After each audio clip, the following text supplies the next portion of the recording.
handful of gray wood ash from the bottom of your stove sharpens a rusted blade in 20 minutes. No stone, no file. That's not a saying. That's a fact my grandfather proved on a knife everyone else had thrown out. It cut paper after. The same ash you rake into the garden. The same $3 bag you can buy today. It eats rust and leaves an edge. Sounds impossible. I know. I didn't believe it either, standing in his workshop, watching a dead blade come back to life. 20 minutes. One rusted edge, orange and pitted and useless. Out the other side, shaving sharp. And I'll show you how. A cheap sharpening stone runs you $30. A good one, $60. The pull-through gadgets chew your blade and lie about it. Take a rusty knife to a shop, they'll charge $8 an edge. And they'll tell you the old ones aren't worth saving. Worth saving? Funny how the thing standing between you and a whole drawer of dead tools costs less than a loaf of bread. There was a time every farmhouse did this. Ash by the stove wasn't waste. It was a tool. Grandmothers knew it cold. They cleaned with it, made soap with it, and yes, they brought a ruined edge back with it. Nothing got thrown away. So where did it go? How does a trick every kitchen knew just vanish in a couple generations? Got sold out of us. Slow. Quiet. Replaced with a shelf of shiny gadgets that each do one job and cost real money. The people who profit when you stay dependent don't sell you a free bucket of ash. They sell you the $60 stone. Nobody buried a document. It's simpler than that. Convenience just crowded it out. One generation forgot to pass it hand to hand. Old-timers knew this the way they knew weather.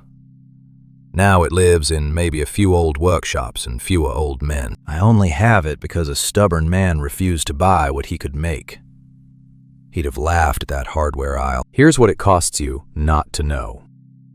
A good blade, an heirloom even, given up as garbage because you couldn't undo the rust. And every year, more of us can't fix a single thing we own. That's the real price, not the $30, the dependence. But a blade coming back, pitted to bright, dull to keen, in your own two hands, that changes how you see everything you own. There's a catch. It isn't the ash alone. Dump a blade in a bowl of ash and nothing happens. You'll swear I lied. The ash has to be turned into something first. One quiet step in between. Skip it and you waste the whole batch. And there's a second thing, what you add to the ash. Ordinary, already under your sink. That's where it gets strange. I'll give you the exact mix soon. Not yet. Get the order wrong and you'll pit the steel worse than the rust did. Because this isn't magic. It's a little bit of chemistry the old kitchens understood. And one rule that ruins the whole thing if you break it. The rule is this. You never touch the steel dry. Break it and the ash turns to sandpaper. Pits the blade forever. Follow it? Mirror shine. Here's where it gets strange. The same gray powder that scours the rust off can feed it right back, if you rush the timing. A new blade runs $30, a whetstone, $40 more. This costs $3, and half of that you already shovel out of the stove every morning. The old farm manuals had this on page 1. Then somebody decided rust ought to cost you a trip to the store. The page quietly vanished. For the better part of a century, every kitchen kept a small jar of this by the sink. Not for looks, for the knives. An old-timer showed me this off a stapled pamphlet. Thin, the kind they printed for farm wives. You can't buy it now, they stopped printing it. Your great-grandmother never owned a sharpening stone. She owned a fireplace. That was the whole toolkit. I'll give you the exact mix soon, but the ash you're picturing? Wrong kind. Use it and you'll scratch tracks straight into the steel. The trick died with cheap steel. When blades got throwaway, nobody bothered bringing one back, so nobody remembered how. The people who sell you the new one profit every time yours wears out. A blade that never wears out is bad business. Pitted blade drags through a ripe tomato, tears the bread. You blame the knife. It was never the knife. The chemistry's simple. Wood ash holds potash, mildly caustic, and ground finer than any polish on the shelf. It lifts rust. It doesn't gouge, if you sift it. Here's the first half. Hardwood ash only. Oak, maple, ash wood. Softwood ash is greasy. It'll smear, not cut. Sift it. Through an old flour sieve, then again through a square of cloth. What falls through is finer than store powder. That's the one rule the whole thing hangs on. No charcoal chunks. One black speck and you've carved a scratch you can't take back. Now the part I held back. What you mix it with changes everything. Water alone won't do it. I'll show you why in a second. Before the mix, I keep the full printed sheet, ratios and all, over at GaryStips.com. Free. Grab it, then come right back. The base has to be a paste. Thick as toothpaste, no thinner. Runny paste rolls off the edge and does nothing. You work it with a cork, not a rag. A rag flexes and rounds your edge. Cork stays flat. Flat keeps it sharp. 20 minutes. Small circles, steady pressure, following the bevel. You'll feel the rust let go right under your thumb. Halfway through, the gray turns orange. That's the rust lifting out, leaving the steel, joining the ash. Watch for it. It means it's working. But there's a second pass most folks skip. Skip it, and the shine fades by morning. The second pass is what locks it in. It's not effortless. Your arm will know you did it.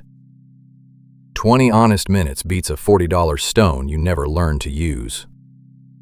And it won't fix a chipped edge.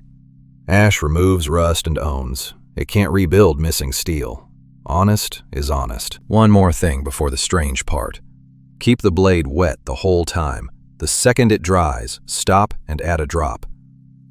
Dry is the enemy. Here's the strangest part, and I saved it on purpose. The same paste does something to the blade after you rinse it.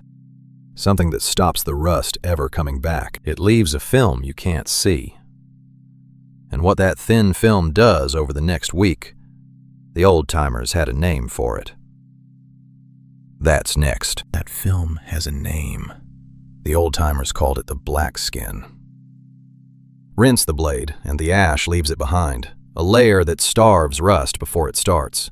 But you have to earn it. Back to the blade. Still wet from the rinse. Don't touch it with a cloth. Never cloth. One wipe and you drag the black skin right off the steel. Stand it upright instead. Let the air pull the water. 10 minutes, no more. While it sits, the ash is still working, drawing the last orange out of the metal. Now the second handful. Dry this time, barely damp, packed tight in your palm. You work it edge to spine, small circles, and the gray starts to turn to a color like a winter sky. Blue. That blue is the tell. The second you see it, stop your hand. Push past that blue and you undo everything. You burn off the skin, round the edge, and the rust comes crawling back by Friday.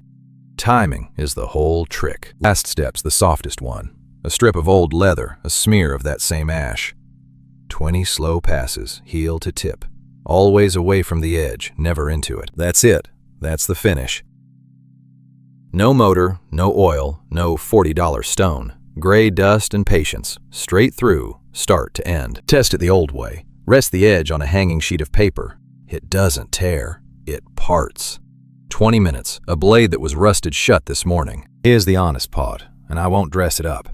This won't fix a chip. A bent tip or a nicked edge needs a stone and a full hour, not ash. And the black skin isn't armor. Leave that knife wet in a sink overnight, and rust still wins. The film buys you weeks of grace, not forever. You'll probably ruin your first blade. I ruined two. Too much water, too heavy a hand. The edge goes round and you start clean over. It's not failure. That's the tuition. Every hand that ever learned this paid it. Nobody gets the feel of it for free, and once you've got it, it's yours. I wrote the whole thing down. The exact mix, the drying time, every mistake I just warned you about. It's free over at Gary'sTips.com. Grab the old sharpening chart while you're there, the one nobody prints anymore. Print it, tack it by your stove. Then come back, because the best part is who taught me this. An old woman taught me the ash. Verna. 81 years old. Hands like tree bark, living alone in a plain house past the creek bend. Verna never owned a whetstone in her life. Couldn't spare the money the year she married. Never saw the need after. Just the ash bucket beside her wood stove. Her husband's knife. She kept it. 40 years after they laid him down, she sharpened it every single winter. The same trick his own mother handed him as a boy. Hand to hand to hand. 3 generations passed through one bag of stove dust. No store ever sold a piece of it. Last time I sat with her, she pressed that knife into my palm. "A blade shouldn't outlive the knowing," she told me. Verna was gone by spring. Remember the blade from the very start? The one rusted shut? The one I said the hardware store had given up on? That's her knife. That's Verna's. 40 winters, a $3 bag of ash, and it still takes an edge you could shave with. The store forgot how.